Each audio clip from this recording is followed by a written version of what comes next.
He protected 3 lost alien princesses. Then their Empress mother found him. Before we dive into this story, drop a quick hi in the comments and tell me where you're watching from. It really helps support the channel. The escape pod hurtled through Earth's atmosphere, its hull glowing red-hot, as Blake Turner stared up at the night sky from his isolated cabin in the mountains. For 5 years, he had sought solitude after leaving the military, trying to forget the wars he had fought in distant lands. He never expected that the peace he so desperately craved would be shattered by 3 unexpected visitors from beyond the stars. The impact shook the ground beneath his feet. Blake grabbed his rifle out of instinct, years of combat training kicking in as he cautiously approached the crash site, half a mile from his property. The metallic object had carved a deep furrow into the forest floor, steam rising from its iridescent purple hull as it cooled in the crisp night air. It wasn't military, at least not any military Blake recognized, and its design was unlike anything he had ever seen. A panel slid open with a hydraulic hiss, and Blake raised his rifle defensively. But what emerged from the smoking wreckage wasn't the threat he anticipated. 3 small figures stumbled out, disoriented and clearly injured. Their skin shimmered with a faint bioluminescence in shades of blue and purple, and their eyes, large, almond-shaped, and a striking silver, widened in fear at the sight of him. They were children. Alien children, but children nonetheless. The tallest couldn't have been more than what humans would consider 10 years old, while the youngest appeared to be around 5.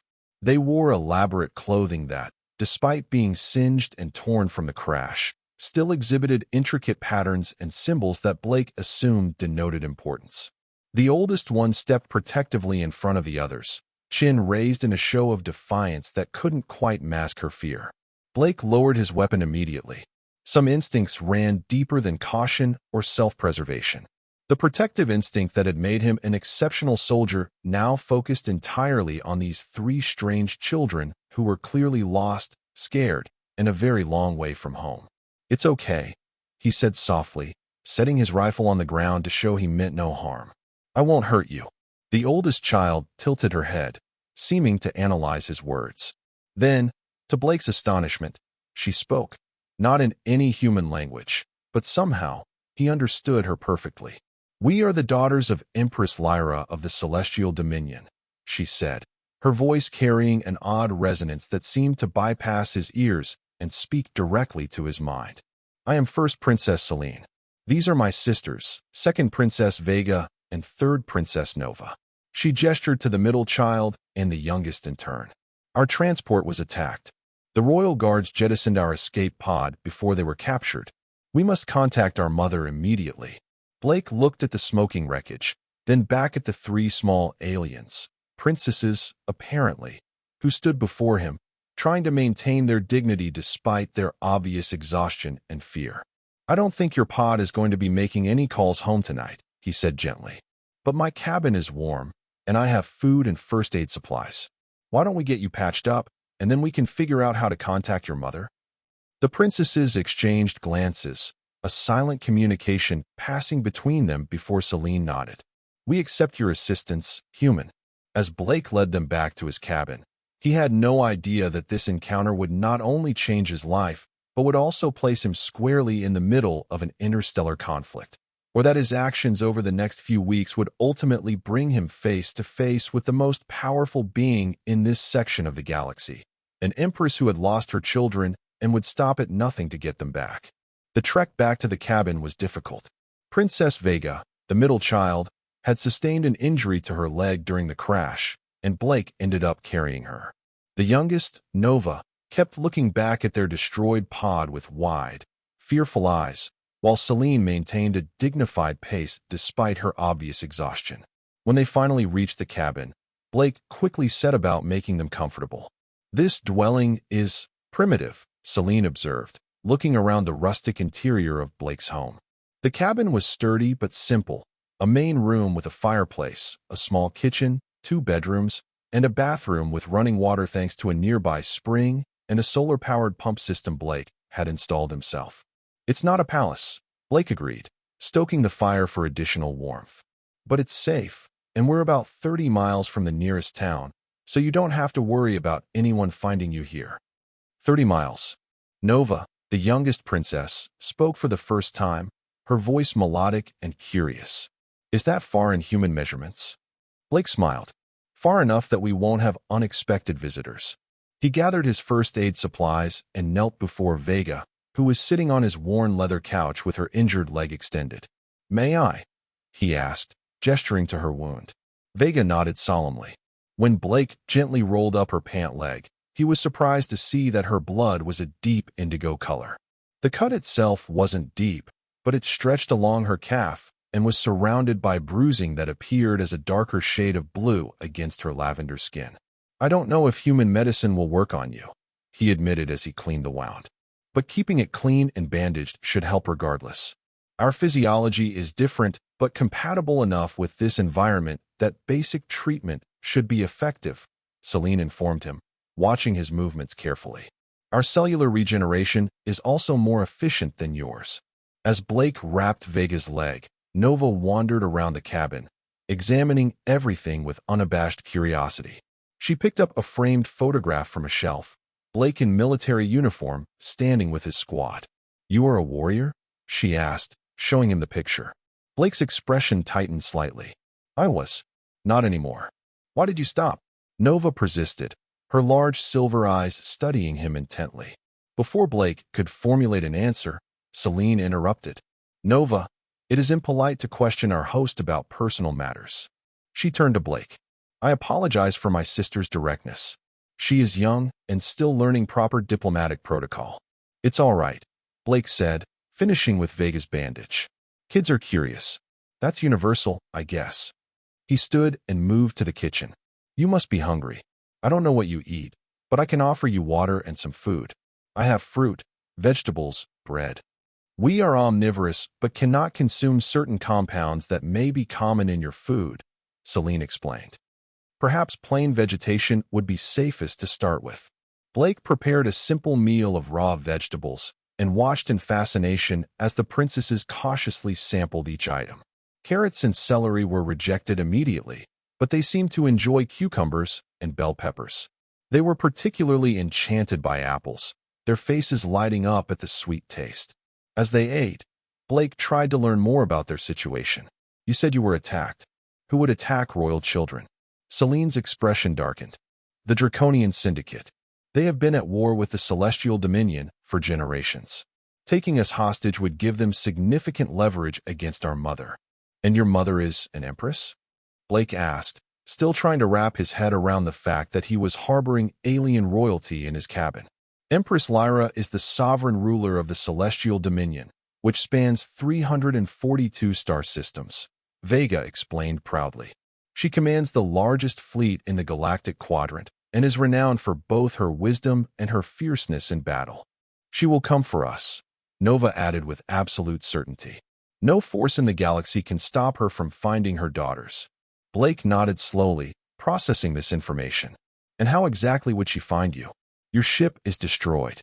All royal family members have quantum entanglement beacons embedded in our ceremonial adornments. Celine touched a delicate circlet partially hidden in her hair. However, the crash seems to have damaged the transmission capability. We need to repair it or find another way to send a signal. I'm pretty handy with repairs, but quantum entanglement technology is a bit beyond my skill set, Blake admitted. The closest thing I have to advanced communication equipment is a satellite phone, and somehow I doubt that will reach your mother's fleet. Perhaps we could modify it, Vega suggested, her eyes lighting up with interest. I have studied communication technologies as part of my education. Blake raised an eyebrow. You're what? The equivalent of 8 Earth years old, and you understand quantum physics? Vega looked confused. Is that unusual for human children? Very, Blake said with a chuckle. Most kids your age are learning basic math. Our species matures differently, Celine explained.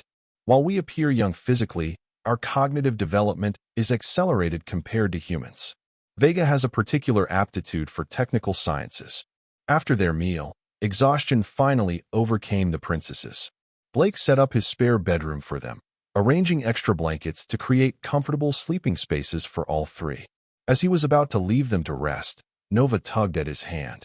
Will you tell us a story? She asked hopefully. Mother always tells us stories before sleep. Blake hesitated. He wasn't particularly good with children, having lived alone for years, but something about Nova's earnest request made it impossible to refuse. "All right," he said, sitting on the edge of the bed. "One story, and then you need to rest." He told them a simplified version of the Three Little Pigs, which seemed to both confuse and delight them. They asked numerous questions about wolves and pigs and the physics of blowing down houses, which Blake tried to answer as best he could. By the time he finished, even Celine's regal composure had softened, and she looked more like the child she actually was than the dignified princess she tried so hard to be. "Sleep well?" Blake said, turning out the light. "We'll figure out what to do in the morning." As he settled into his own bed, Blake stared at the ceiling, processing the incredible turn his quiet life had taken. 3 alien princesses were sleeping in his spare room. Their mother, an empress with a fleet of starships, was presumably searching for them. And somewhere out, there was an enemy force that had attacked children in an attempt to gain political leverage. Blake had left war behind, or so he thought. But looking at those 3 vulnerable children, he knew he would do whatever it took to keep them safe until they could return to their mother, even if that meant getting involved in a conflict that spanned the stars. Dawn broke over the mountains, filling Blake's cabin with soft golden light. He'd slept fitfully, his mind racing with the implications of harboring alien royalty. He rose early, checking the perimeter of his property out of habit before starting breakfast. He was whisking eggs when a small voice startled him. "What is that yellow substance?" Nova stood in the kitchen doorway, her silver eyes wide with curiosity. Her bioluminescence had dimmed in the daylight, but her skin still held an iridescent quality that no human child possessed. "These are eggs," Blake explained. "From chickens, birds that live on our planet. They're good to eat, but I don't know if they'd agree with your system." Nova approached cautiously, watching as he poured the mixture into a hot pan. "It changes form with heat," she observed. "That's right. The proteins denature," and Blake stopped himself, realizing he was about to give a science lesson to a child who probably understood molecular biology better than he did. "It's called cooking," he finished simply. Celine and Vega soon joined them, both looking better after a night's rest. Vega's legs seemed improved already, supporting Blake's suspicion that their healing capabilities exceeded human norms. "I need to examine our escape pod," Celine announced as Blake served breakfast. Eggs for himself, more fruit and vegetables for the princesses. "The communications array may be salvageable. I'll go with you after breakfast," Blake offered. "It's not safe for you to wander alone. We have predators in these mountains, bears, mountain lions." Celine looked ready to argue, but then nodded in agreement. "Your knowledge of local dangers is valuable." As they ate, Blake broached a subject that had been bothering him. "Your English is perfect. How are we able to communicate so easily?" "We are not speaking your English," Vega explained. "The circlets we wear contain translation matrices that interface directly with neural pathways. You hear your language, we hear ours." "That's convenient," Blake said, impressed, and a little unsettling. After breakfast, they hiked to the crash site. In daylight, the alien craft looked even more out of place against the natural backdrop of pine trees and undergrowth. The iridescent purple hull material seemed to shift colors as they approached, sometimes appearing blue or silver depending on the angle of the light. "The structural integrity has been compromised," Celine stated, examining the damaged pod. "But the auxiliary systems might still function." She placed her hand on a seemingly solid section of hull, and to Blake's surprise, it rippled like water before sliding open to reveal a compartment filled with technology unlike anything he had ever seen. Components that appeared to be made of crystal and some kind of liquid metal were arranged in patterns that made no logical sense to his human eyes. Vega joined her sister, small hands moving with surprising dexterity among the components. "The quantum entanglement array is damaged," she confirmed after a few minutes. "But the subspace transceiver is intact. We could modify it to send a broad-spectrum distress signal. Would that be safe?" Blake asked. "If your enemies are looking for you, wouldn't they pick up the signal too?" Celine's expression grew serious. "You are correct. A broadcast signal would risk exposing our location." She thought for a moment.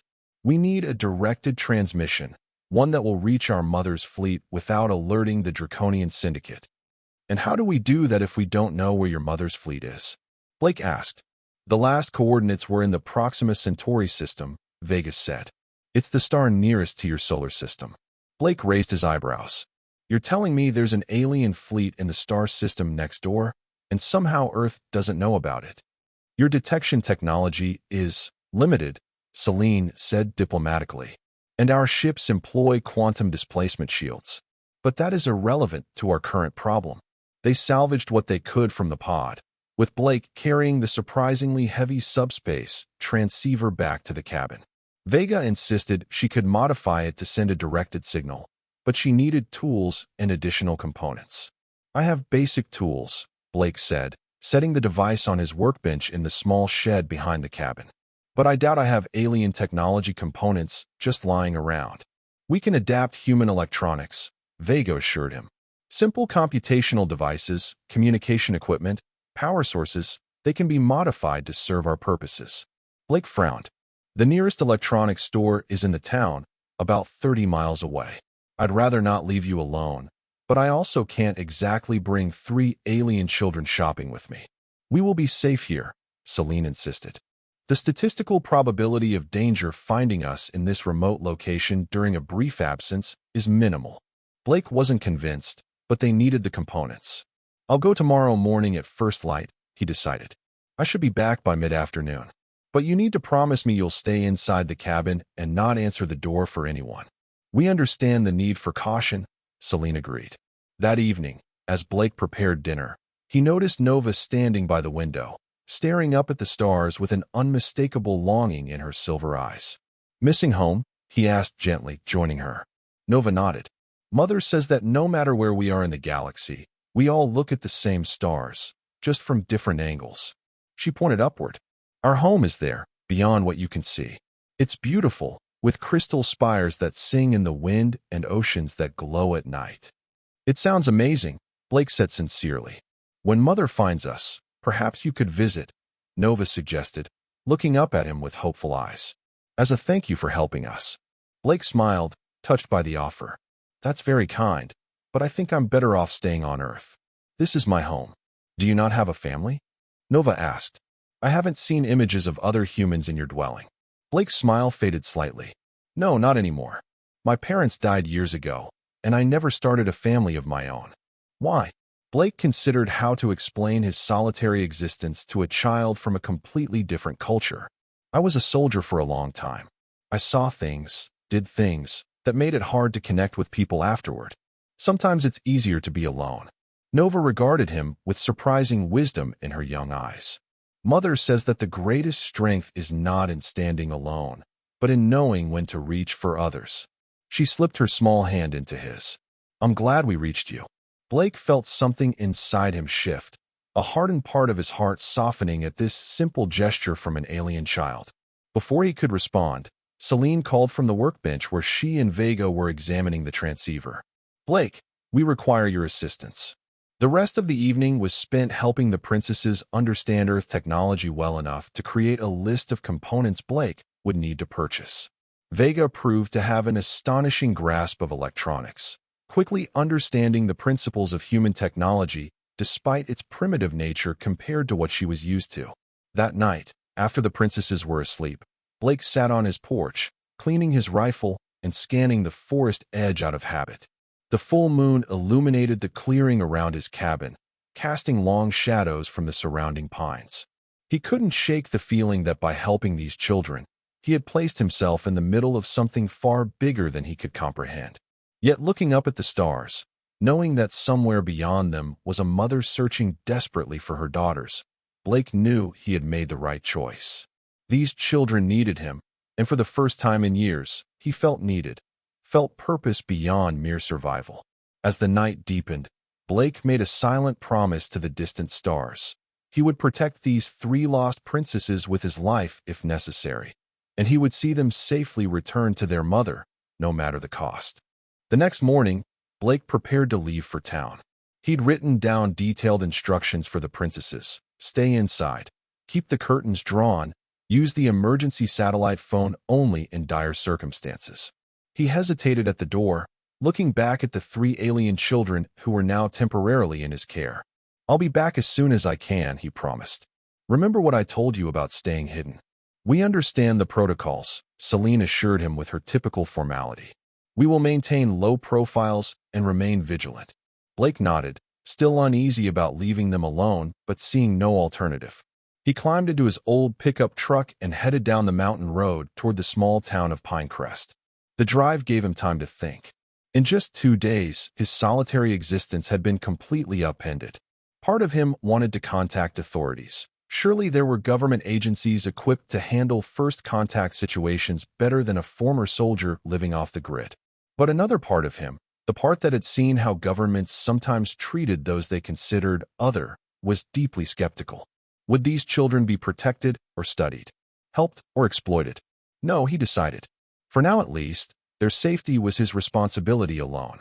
Pinecrest was a small mountain town that catered mostly to hikers and nature enthusiasts during summer months and skiers during winter.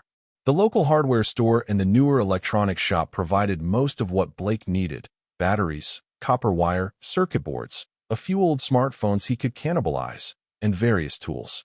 He also stocked up on groceries, guessing at what the princesses might enjoy based on their reactions to food so far. As he loaded his purchases into the truck, Blake noticed a black SUV with tinted windows parked across the street. 2 men in dark suits stood beside it, surveying the town with an alertness that immediately triggered Blake's combat-honed instincts. They didn't look like tourists or locals, and their posture suggested military or law enforcement training. Blake casually adjusted his position to keep them in his peripheral vision while appearing to check his grocery list. When one of the men raised what looked like a handheld device and slowly swept it across the area, alarm bells rang in Blake's mind. He finished loading his purchases unhurriedly, got in his truck, and drove away at a perfectly normal speed, fighting the urge to accelerate. In his rearview mirror, he saw the men return to their vehicle. They didn't immediately follow him, but Blake took a circuitous route back anyway, using old logging roads that added an hour to his journey, but would reveal any tale. By the time he reached the cabin, his nerves were on edge. He found the princesses exactly as he'd left them, with Vega and Celine poring over diagrams they'd drawn of the modified transceiver while Nova read one of the few books Blake owned, a collection of Earth myths and legends. "Did you secure the necessary components?" Celine asked, looking up from her work. "Yes, but we might have a problem," Blake said, setting down his purchases. There were men in town who didn't fit the usual profile. They had some kind of scanning device. Celine and Vega exchanged alarmed glances. "Could the Draconians have traced our pod's trajectory to this region?" Vega asked her sister. "It's possible," Celine conceded, "though it would require significant computational resources to track a quantum-shielded escape pod through atmospheric entry. Or they might be human authorities," Blake suggested. "A crash from space wouldn't go completely unnoticed, even in a remote area. There are government agencies that monitor this kind of thing." "Either scenario presents complications," Celine said gravely. "We must accelerate our timeline." "Vega, how quickly can you modify the transceiver with these new components?" "With Blake's assistance, perhaps 2 days," Vega estimated, already sorting through the electronics Blake had purchased. "You have until tomorrow night," Celine instructed, her young face set with determination that belied her years. "We cannot risk discovery." They worked through the afternoon and into the evening. Blake followed Vega's increasingly complex instructions, impressed by the young princess's technical knowledge and creativity in adapting primitive Earth technology to interface with the advanced alien device. Nova helped where she could, mainly by reading instructions from Vega's drawings when needed and bringing water and snacks to the workers. As night fell, Blake insisted they all get some rest. "We'll continue first thing tomorrow," he said, noticing Vega's drooping eyelids despite her protests that she could continue. Later that night, as Blake checked the perimeter of the cabin one last time before turning in, he heard a soft sound behind him and turned to find Nova standing on the porch, wrapped in a blanket against the mountain chill. "You should be asleep," he said gently. "I had a dream about Mother," Nova said, her voice small. "She was searching for us, but she couldn't hear us calling to her." Blake knelt down to Nova's level. "We're going to make sure she hears you." Vega's almost finished with the transceiver, and then you'll be able to contact your mother's fleet. What if the bad ones find us first? Nova asked, fear evident in her silver eyes. Then they'll have to get through me, Blake said with quiet determination. And I may be just one human, but I've been told I can be pretty stubborn. Nova smiled at that, her bioluminescence brightening slightly. Mother says I'm the stubborn one. Celine is the diplomatic one, and Vega is the clever one. And what's your mother like? Blake asked, genuinely curious about the Empress of 342 star systems. Nova considered this seriously. She is like a star, bright and warm when you're close to her, but she can burn very hot if you threaten what she loves. She looked up at the night sky. She's the strongest person in the galaxy, but she still cries when she reads us sad stories. Blake smiled at this glimpse of the powerful Empress through her daughter's eyes. She sounds like a good mother. The best, Nova agreed solemnly. Then she asked, will you tell me another Earth story? It might help me sleep again. Blake found himself telling Nova about Goldilocks and the three bears as they sat on the porch under the stars. The young princess found the concept of sentient bears simultaneously fascinating and hilarious, especially when Blake explained that real Earth bears were not actually interested in the temperature of porridge or the comfort of beds. After returning Nova to bed, Blake lay awake for a long time, unable to shake his unease about the men he'd seen in town. If they were tracking the princesses, whether human or alien in origin, it was only a matter of time before they expanded their search to more remote areas. They needed to get that transceiver working quickly. The next day dawned cloudy, with the promise of rain later. Blake and Vega worked tirelessly on the transceiver, with Celine providing calculations and Nova running errands between them. By mid-afternoon, Vega announced that they were ready to test the modified device. The power requirements are substantial, she explained as they set up the transceiver on the kitchen table. We'll need to connect it to your dwelling's main electrical supply, and even then, we may cause a temporary outage. I have a generator for backup, Blake assured her. Just tell me what to do. Following Vega's instructions, Blake connected the device to his cabin's electrical system, then helped Celine position her circlet, which contained what they called a quantum resonance signature, near the transceiver's receptor. This will allow the signal to be recognized as authentically royal, Celine explained. Without it, the fleet would likely dismiss the transmission as a deception. Ready? Blake asked, hand on the makeshift power switch they'd installed. The princesses nodded in unison. Blake flipped the switch. For a moment, nothing happened. Then the crystals in the alien device began to glow with an inner light, and a humming sound filled the room. The lights in the cabin flickered and dimmed as the transceiver drew power. Vega's face lit up with triumph. It's working. The signal is establishing a quantum tunneling pathway through subspace. Celine leaned forward, speaking clearly into what appeared to be a receptor on the device. This is first Princess Celine, with second Princess Vega and third Princess Nova. We are safe but stranded. Sending coordinates for extraction. Authentication code, Celestial Crown Ascendant. The device hummed louder, the crystal components now pulsing with light. Then, suddenly, all the lights in the cabin went out as the power failed completely. The transceiver's glow faded, and the humming ceased. Did it work? Blake asked into the sudden darkness. I believe the message was transmitted successfully before power failure, Vega said, though she sounded less certain than usual. But I cannot confirm receipt. Blake moved to start the generator, but before he could reach the door, a sound froze him in place. The distant but unmistakable wop-wop-wop of helicopter rotors. Get down, he ordered, rushing to the window. Through the trees, he could see a black helicopter approaching, still a few miles away but heading directly toward them. We have company. Celine joined him at the window, her expression grim. Draconians? I don't think so, Blake said, watching the helicopters approach. That looks military, human military. They must have detected the power surge or picked up some kind of reading from the transceiver. What do we do? Nova asked, fear evident in her voice. Blake made a quick decision.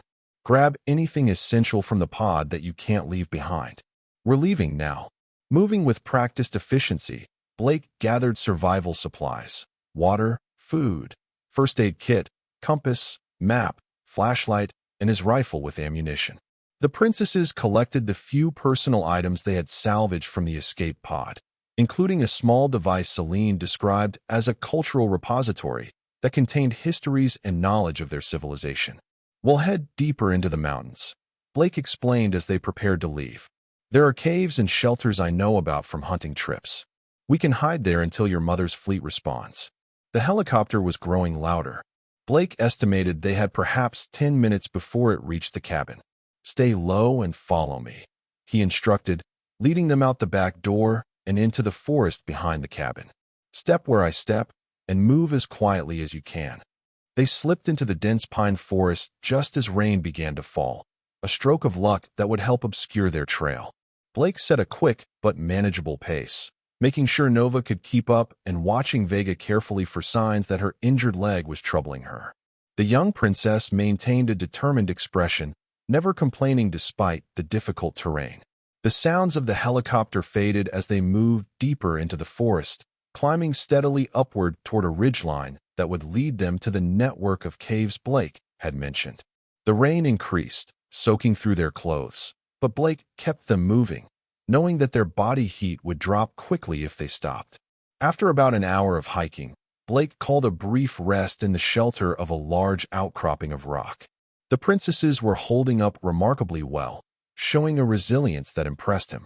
Their bioluminescence had dimmed to almost nothing, whether as a conscious effort to avoid detection or as a response to stress.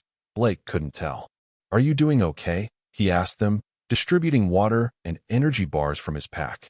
"We are managing adequately," Celine replied, though her usual formality was strained with fatigue. "I'm calculating the probability that our transmission reached Mother's fleet," Vega said, her young face serious as she nibbled at the energy bar. "Based on the power levels we achieved and the known position of the fleet, I estimate a 67% chance of successful receipt. Those are better odds than I usually got in the military," Blake said with an encouraging smile. "We just need to stay hidden and stay safe until help arrives." Nova, who had been unusually quiet, suddenly asked, "What will the humans do if they find us?" Blake hesitated, unsure how to answer truthfully without frightening her further. "They would likely attempt to detain and study us," Celine answered for him, her tone matter of fact. "Earth governments would consider us both a scientific curiosity and a potential security risk." "Celine's right," Blake admitted. "That's why we need to avoid detection." He checked his watch. "We should move again. The caves are about 2 more hours from here, and I want to reach them before dark." They continued their journey through the rain-soaked forest, climbing higher into the mountains. Blake remained vigilant, scanning for signs of pursuit and listening for helicopters, but the only sounds were the patter of rain on leaves and their own breathing. As the light began to fade from the cloudy sky, they finally reached the cave system Blake had been aiming for. The entrance was partially hidden by vegetation, and Blake had to clear some away to allow them access. Inside, the cave opened into a space large enough for them to stand, with smaller chambers branching off deeper into the mountain. "It's not much, but it's dry and hidden," Blake said, setting down his pack. "We should be safe here for now." He quickly set about making the cave habitable, laying out emergency blankets for insulation, setting up a small chemical heater that wouldn't produce visible smoke, and arranging their limited supplies. The princesses helped where they could, but exhaustion was taking its toll, especially on Nova, who practically collapsed onto her emergency blanket. "You should all rest," Blake told them, once basic preparations were complete. "I'll take first watch." "You require rest as well," Celine pointed out. "Our species needs less sleep than yours. I can maintain vigilance while you recover your strength." Blake was about to argue when he realized she was right. He was exhausted, and they would need him alert if challenges arose later. "Wake me in 4 hours," he conceded, settling onto his own blanket near the cave entrance where he could still see outside. As he drifted toward sleep, Blake heard the princesses talking quietly among themselves in their own language, the translation effect of their circlets apparently inactive when they spoke to each other. The musical, otherworldly sounds of their native tongue reminded him of how far from home they truly were, and how determined he was to see them safely return to their mother. Before unconsciousness claimed him, Blake wondered what the Empress of the Celestial Dominion was like. Nova had described her as both powerful and compassionate. Would she be grateful to the human who had protected her daughters? Or would she see his primitive species as beneath her notice? Blake supposed he would find out, assuming the princess's transmission had reached its target and help was indeed on the way. For now, all they could do was hide, survive, and hope. The next 3 days fell into a pattern of constant vigilance and careful movement. They never stayed in one place for more than a night, using the cave system as a base, but relocating within it frequently. Blake ventured out for brief reconnaissance missions, reporting increased activity in the area. Helicopters sweeping the mountains, what appeared to be search parties combing the forest, and once, ominously, men in environmental suits taking readings near the crash site of the escape pod.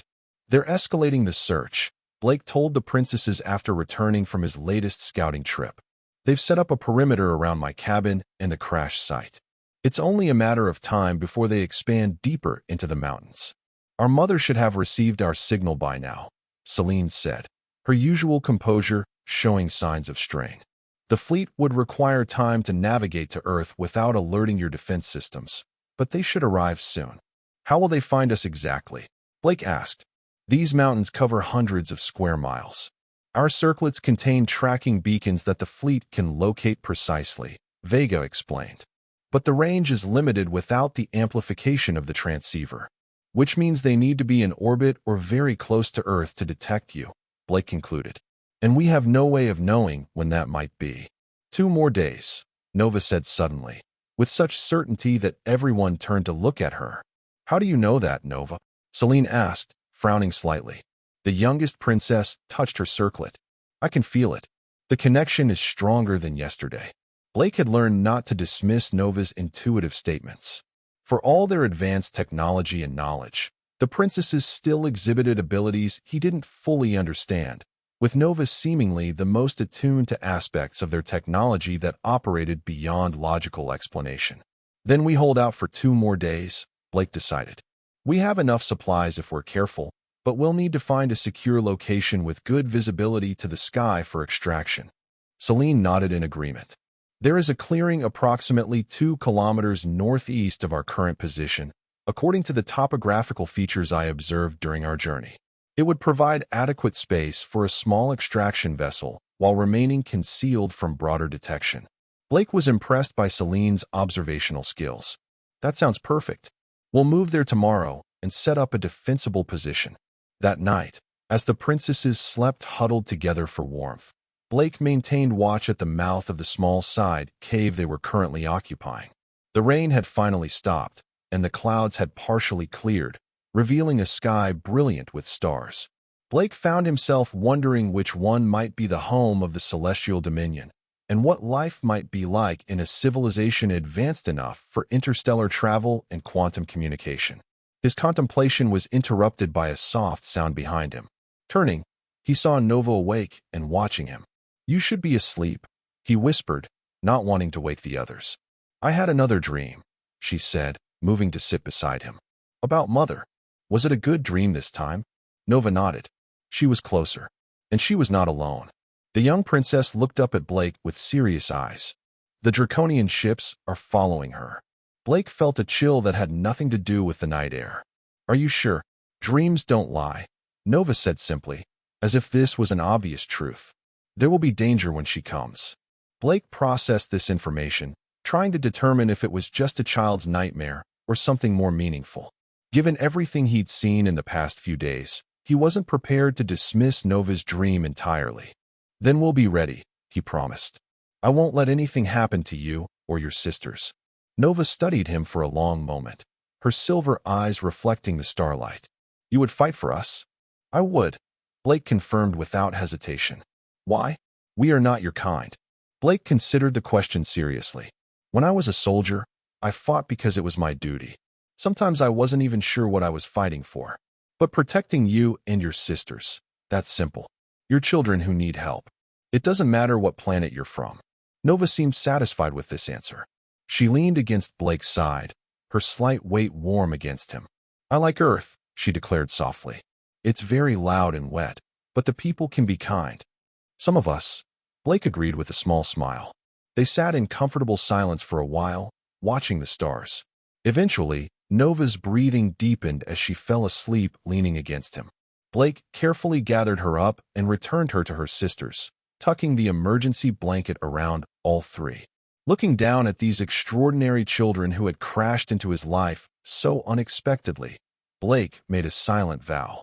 Whatever came, whether human authorities closing in or an interstellar conflict reaching Earth's doorstep, he would see them safely home to their mother, no matter the cost. The next day, they moved to the clearing Celine had identified. It was indeed an excellent location, a small meadow surrounded by dense forest, with good visibility to the sky above while remaining hidden from ground-level observation. Blake set about creating a defensible perimeter, using fallen branches and his limited tools to establish subtle barriers and early warning systems around the clearing. "Why are you placing those branches in that pattern?" Vega asked, watching him work with obvious curiosity. "It's called a ranger tripwire," Blake explained. "If anyone approaches from that direction, they'll disturb the branches. It won't stop them, but it will alert us to their presence." Vega nodded thoughtfully, a simple but effective use of available materials. She picked up some branches and began to mimic his technique on another section of the perimeter. By midday, they had established a relatively secure position. Blake had identified escape routes in 3 directions and created a central area where the princesses could remain concealed while still maintaining a clear view of the sky. They settled in to wait, conserving their dwindling supplies and remaining as quiet as possible. As the afternoon wore on, Blake detected the distant sound of helicopter rotors once again. He signaled the princesses to maintain absolute stillness as the sound grew closer. The helicopter passed within a mile of their position but didn't change course or circle back, suggesting they hadn't been detected. "They're widening their search pattern," Blake observed once the sound had faded. "They're being thorough. Will they find us?" Nova asked, her voice small. "Not if we're careful," Blake assured her, though he knew their odds diminished with each passing hour. The mountains were vast, but a determined search with enough resources would eventually cover every inch. As dusk approached, Blake distributed their evening rations, the last of their food supplies. They ate in silence, the gravity of their situation weighing on them all. After they finished, Celine approached Blake with uncharacteristic hesitation. "Blake," she began formally, "we wish to express our gratitude for your assistance and protection. Regardless of what transpires tomorrow, you have demonstrated exceptional courage and compassion." "You've done pretty well yourselves," Blake replied. "You're the bravest kids I've ever met, human or otherwise." "We are not merely children," Celine reminded him, though her usual haughtiness was tempered with warmth. "We are the daughters of Empress Lyra, heirs to the celestial dominion. And when we return home, we will ensure that your name is honored throughout our realm." "I don't need honors," Blake said honestly. "Just knowing you 3 made it home safely would be reward enough." Celine tilted her head, studying him with those unsettling silver eyes. "You are an unusual human, Blake Turner. Our educational protocols regarding Earth suggested that your species is primarily motivated by self-interest and resource acquisition." Blake laughed softly. "We can be, but we're also capable of kindness, sacrifice, and compassion, just like I suspect your people are." "Indeed," Celine acknowledged. "Perhaps our species are not so different in the ways that matter most." The night deepened around them, stars emerging in brilliant clusters above the clearing. With no moon, the darkness was nearly complete, broken only by the faint bioluminescence of the princesses as they finally settled down to sleep, huddled together beneath the emergency blankets. Blake maintained watch, his rifle across his knees, senses alert to every sound in the forest around them. The night passed slowly, marked only by the movement of stars across the sky and the occasional calls of nocturnal animals. As the first hint of dawn lightened the eastern horizon, Blake noticed something unusual, a shooting star moving across the sky. But unlike a normal meteor, it changed direction, making a sweeping arc before continuing on a new trajectory. Then another appeared, and another. Blake gently woke the princesses. "Look," he said, pointing upward. They stared at the sky, where dozens of the strange moving lights were now visible, tracing patterns that no natural phenomenon could explain. "The fleet," Celine breathed, her face transformed with joy. They found us. How long until they can reach us? Blake asked, already calculating how much longer they needed to avoid detection by the human authorities.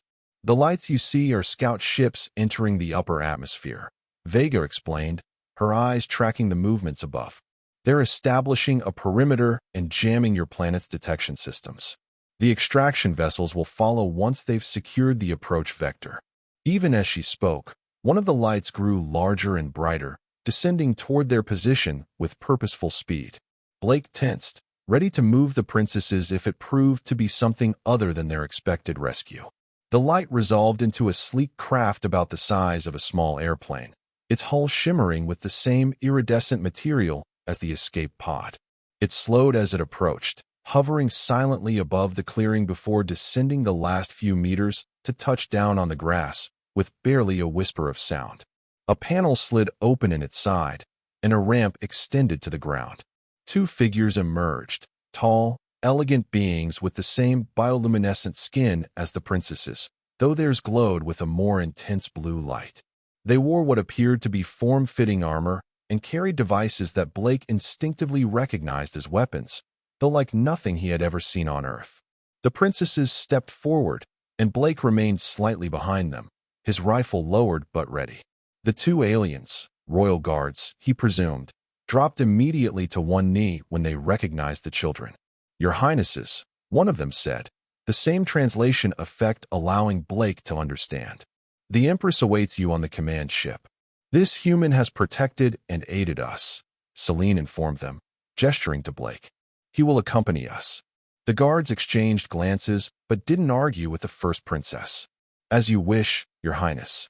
They escorted the princesses toward the craft, with Blake following cautiously. As they approached the ramp, the guards suddenly raised their weapons, aiming past Blake toward the forest edge. "Draconian infiltrators," one shouted. Blake spun around to see several figures emerging from the trees, humanoid but clearly not human, with scaled skin and reptilian features. They carried weapons that hummed with energy, and they were advancing quickly toward the ship. "Get the princesses aboard," Blake yelled to the guards, raising his rifle and firing at the closest Draconian. The bullet struck the alien in the shoulder, causing it to stagger but not fall. The Draconians returned fire, energy bolts sizzling through the air around Blake. He dove for cover behind a fallen log, continuing to provide suppressing fire as the royal guards hustled the princesses up the ramp. "Blake!" Nova cried from the ship's entrance. "Come now. Go!" he shouted back, firing again to keep the Draconians pinned down. "I'll hold them off." But before the princesses could be fully secured in the ship, a new sound filled the air, the unmistakable beat of helicopter rotors. Human forces had arrived, likely drawn by the ship's descent despite whatever jamming technology the alien fleet was employing. The situation had just become exponentially more complicated. Blake was caught between three forces: the Draconian infiltrators trying to capture the princesses, the human military undoubtedly viewing the alien ship as a threat, and his own determination to ensure the princesses' safety. A plan formed in Blake's mind, simple, direct, and likely suicidal, but with the best chance of getting the princesses away safely. He broke from cover and sprinted toward the ship, firing his remaining rounds at the Draconians to force them back. "Take off now," he yelled to the guards as he reached the ramp. "The humans are coming, and they'll shoot you down if you're still here when they arrive. We cannot leave without you." Celine protested as Blake physically pushed her further into the ship. "Your mother needs you," Blake said firmly. "All three of you. I'll hold them off and find my own way." The helicopters were visible now, black shapes against the lightning sky, closing fast. "Go," Blake ordered, stepping back from the ramp. "That's an order from the princess's official Earth protector." Celine hesitated, then gave a regal nod. "We will return for you, Blake Turner. This I swear by the celestial crown." The ramp retracted, and the ship lifted off with astonishing speed, accelerating upward until it was just another light among many in the dawn sky. Blake turned to face the approaching helicopters and the regrouping Draconians, knowing his chances were slim but determined to create enough of a diversion for the princesses to escape. The Draconians fired again, energy bolts striking the ground around him. Blake dove behind a boulder, out of ammunition but not out of options. He had served his purpose. The princesses were safe, on their way back to their mother and their home among the stars. One of the helicopters broke off to pursue the ascending ship, while the other continued toward the clearing. Blake could see figures rappelling from it even before it fully stopped, soldiers in tactical gear spreading out to secure the area. Blake stood slowly, hands raised, as both human soldiers and draconian infiltrators closed in from opposite directions. The clearing had become a standoff, with Blake caught in the middle. U.S. military. "Drop your weapons," shouted one of the soldiers, obviously directed at both Blake and the alien intruders. The Draconians, apparently unwilling to engage in conflict with a new force after losing their primary targets, began to fall back toward the trees. Several soldiers pursued them, while others approached Blake cautiously. "Sir, identify yourself," demanded the lead soldier, rifle trained on Blake's chest. "Blake Turner, former Staff Sergeant, U.S. Army," Blake replied calmly. "And I think we all just witnessed something that's going to be very difficult to explain in a debriefing." Before the soldier could respond, the sky above them lit up with a flash so bright it momentarily turned night to day. Looking up, Blake saw a massive ship breaking through the cloud cover, larger than any aircraft carrier, its hull gleaming with the now familiar iridescent material of the Celestial Dominion's technology. "My God," breathed one of the soldiers. "What is that thing?" Smaller craft, dozens of them, deployed from the massive vessel, some pursuing the retreating draconian infiltrators, others forming a protective perimeter around the clearing. One ship, larger and more ornate than the extraction vessel that had taken the princesses, descended toward them with deliberate grace. The human soldiers regrouped, weapons raised defensively, but Blake knew they stood no chance against the technology he had glimpsed over the past few days. He stepped forward. "Stand down," he advised the military personnel. "You're outmatched, and they're not here to fight unless you start something." "Who are they?" demanded the lead soldier, not lowering his weapon. "They're the Celestial Dominion," Blake explained. "And that," he added, pointing to the descending craft, "is probably their Empress." The ornate ship touched down in the center of the clearing, much larger than the extraction vessel and decorated with what appeared to be ceremonial markings along its hull. A ramp extended, and royal guards emerged first, forming an honor corridor leading from the ship. Then she appeared. Empress Lyra of the Celestial Dominion stood at least 7 feet tall, her luminous skin shifting through shades of blue, purple, and silver that seemed to reflect her emotions. Her eyes, larger and more brilliant than her daughter's, but with the same silver hue, surveyed the scene with regal assessment. She wore armor that appeared to be made of the same material as her ship, fitted perfectly to her tall, slender form, and a circlet much like her daughter's, but larger and more elaborate, crowned her head. Behind her came the princesses, all three now dressed in proper royal attire that must have been provided aboard the command ship. They looked transformed from the bedraggled children Blake had protected in the mountains, once again every inch the royalty they were. The human soldiers remained frozen, weapons still raised but no one daring to fire as the Empress and her daughters approached. Blake stepped forward to meet them, feeling distinctly underdressed in his dirt-stained survival gear, but standing tall nonetheless. Nova broke protocol first, rushing ahead of her mother to throw her arms around Blake's waist. "You came back for us," she exclaimed joyfully. Blake hugged her back, smiling down at her. "I told you I would." Vega and Celine followed more sedately, but with genuine warmth in their expressions. Celine offered a formal bow, which Blake returned awkwardly. "Blake Turner," she said, her young voice carrying the weight of official pronouncement. "You have earned the eternal gratitude of the royal house of the Celestial Dominion. Your name will be recorded in our histories as a true friend to our people." "Just doing what anyone would do," Blake demurred. "No," said a melodic voice that seemed to resonate through the clearing. "You did what few would have the courage or compassion to do." Empress Lyra had approached while Blake was greeting the princesses.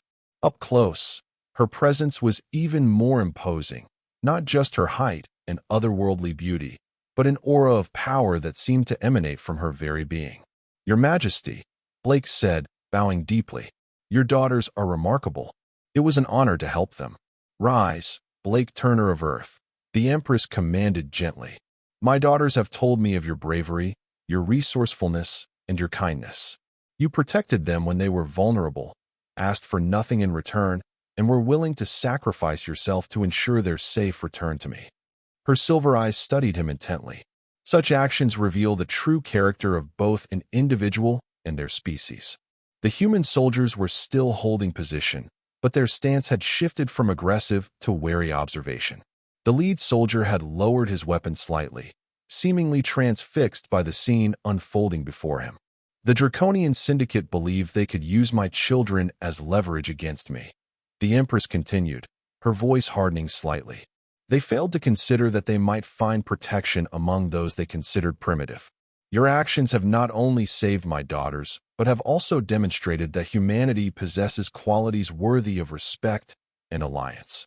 She turned to address the soldiers directly, her voice projecting effortlessly across the clearing. People of Earth, I am Empress Lyra of the Celestial Dominion. Your world exists on the edge of a much larger galactic community that you are not yet ready to join fully. However, the actions of this one human have convinced me that your species has potential worthy of nurturing rather than quarantine. The lead soldier finally found his voice. Ma'am, Your Majesty, I'm not authorized to conduct first contact negotiations. Nor would I expect you to be, the Empress replied with a hint of amusement. Formal diplomatic relations will come in time. For now, I merely wish to express my gratitude to one of your own and to assure you that the Celestial Dominion means Earth no harm. She turned back to Blake. Blake Turner, I would offer you a place within the Celestial Dominion as reward for your service. You would be welcomed as a hero and given a position of honor in my court. Blake was momentarily stunned by the offer. To leave Earth behind and travel to the stars, to see the crystal spires and glowing oceans Nova had described, it was tempting beyond words. But as he looked around at the mountains that had been his home, at the planet that for all its flaws and conflicts was still his world, Blake knew his answer. Thank you, Your Majesty, but my place is here, he said quietly. Earth has its problems, but it's home. The Empress studied him for a moment, then nodded with what appeared to be approval. I suspected you might say that. Your loyalty to your world speaks well of you. She removed a small device from her armor and held it out to him. This is a quantum entanglement communicator keyed to the royal frequency. If you ever have need of the Celestial Dominion, or if you simply wish to speak with my daughters who have grown quite fond of you, you need only activate it. Blake accepted the device, a small crystal set in what appeared to be living metal that adjusted to fit his hand perfectly. Thank you, Your Majesty. Additionally, the Empress continued, I grant you the title of Ambassador at Large to the Celestial Dominion, the first human to hold such a position. When Earth is ready for more formal contact, you will serve as intermediary between our civilizations. The princesses were beaming at this pronouncement. Celine stepped forward with formal dignity. It is a most appropriate appointment, Mother. Vega nodded in enthusiastic agreement. Blake's understanding of both human and Dominion perspectives makes him uniquely qualified. Nova simply took Blake's hand again, squeezing it happily. The Empress smiled at her daughters, then addressed Blake one final time. Until we meet again, Ambassador Turner. The stars will watch over you. With that, the royal family turned and walked back toward their ship, the princesses looking back to wave at Blake before ascending the ramp. The ship sealed itself and rose silently into the air, followed by the smaller craft that had been maintaining the perimeter. Within moments, the massive command ship and its escort had vanished into the clouds, leaving no trace of their presence except the trampled grass of the clearing and the small crystal device in Blake's hand. The lead soldier approached cautiously. Sir, you have a lot of explaining to do. Blake smiled tiredly. Yes, I suppose I do. He looked up at the sky where the ships had disappeared, thinking of 3 alien princesses who had crashed into his solitary existence and changed it forever. But I doubt you're going to believe most of it. In the days and weeks that followed, Blake found himself the center of a diplomatic and scientific storm. There were debriefings, investigations, and endless questions from military and intelligence agencies.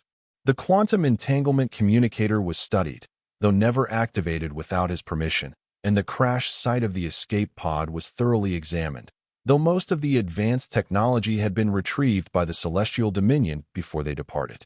Blake answered what he could, explained what he understood, and kept certain details to himself, particularly the more vulnerable moments he had shared with the princesses. Some things, he felt, were private, even in matters of interstellar diplomacy. Eventually, the furor died down. The government established a new department for potential extraterrestrial contact, with Blake as a special consultant.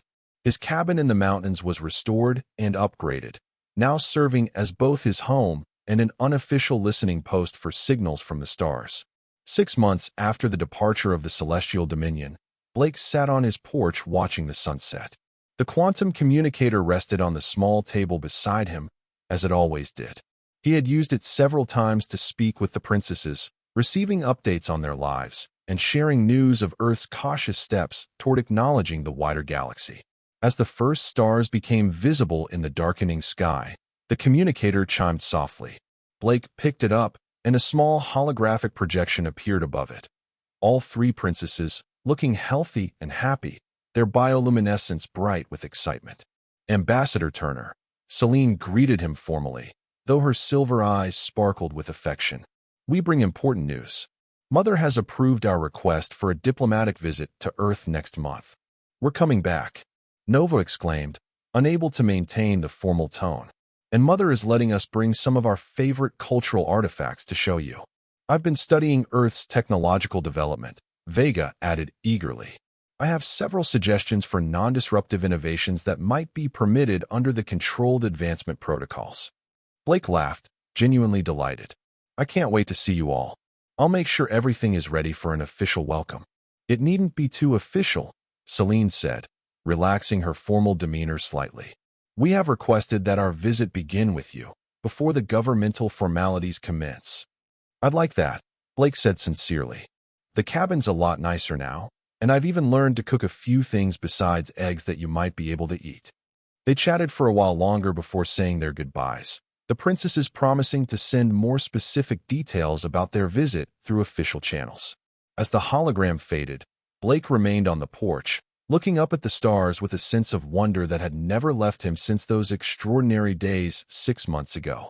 Somewhere up, there was a fleet of ships carrying 3 young princesses who had become the most unlikely friends he could have imagined. Somewhere among those distant points of light was an Empress who had judged humanity worthy of chance based on one man's compassion for her children. And here on Earth was a former soldier who had found purpose again in the most unexpected way possible, as a bridge between 2 worlds, brought together by the simple act of protecting 3 lost children who happened to be alien royalty. Blake Turner, former staff sergeant and current ambassador-at-large to the Celestial Dominion, smiled up at the stars. Life had taken a strange and wonderful turn, and he couldn't wait to see where it would lead next.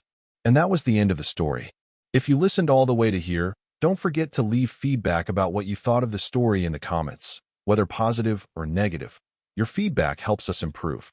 Also, leave your like and subscribe to the channel for more stories like this one. And I'll leave here on the screen another video that I'm sure you'll like. Big hug, and see you in the next story.